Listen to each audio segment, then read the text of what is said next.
Legal ba o hindi, mga kaboses, ang nangyaring pagpapalit ng mga liderato sa Senado? Unahin natin, sapat ba yung bilang nila para magdeklara ng quorum? So ayon po sa isang desisyon dati, no, na napagdesisyon na ng Supreme Court GR number L2821 noong March 1949, ito po yung Abilino versus Cuenco. Nilinaw po na pwede pong hindi 13 o kalahati ng Senado ang maging quorum.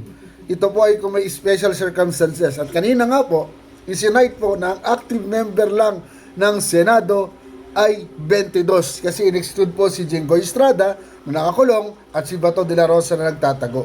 So nung pumasok, mga kaboses, bigla si Senator Chis Escudero at sumama sa minority, naging 12 sila, nagdeklara ng quorum. Kaya nung sabihin na inonominate natin bilang Senate President pro tempore or acting Senate President si Senator Win Gatchalian, ito rin po ay valid. Bakit?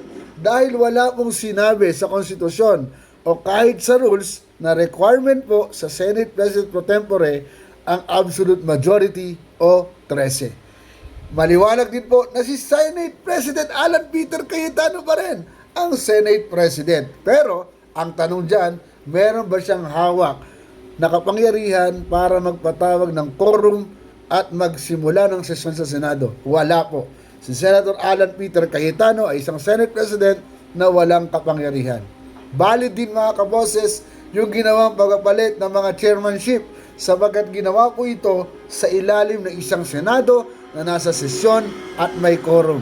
Ang iintay natin, mga kaboses, since nagmamatigas po si Senate President Alan Peter Cayetano na siya pa rin ang legitimate Senate President at tuloy pa rin ang mga investigasyon sa ilalim ng mga komite, lalo itong Blue Ribbon Committee ng kanyang kapatid na si Senator Pia Cayetano na ngayon ay kay Senator Erwin Tulfo na.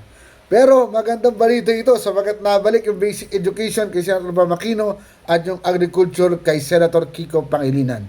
Abangan natin itong tumitinding labanan sa Senado.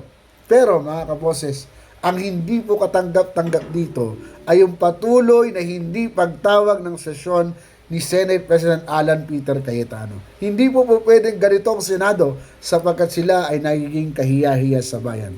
Ang Senado ay may obligasyon na maglingkod sa bayan, magpasa ng mga batas at hindi maging isang entertainment lamang. Ano masasabi niyo, mga kaboses? Padayon.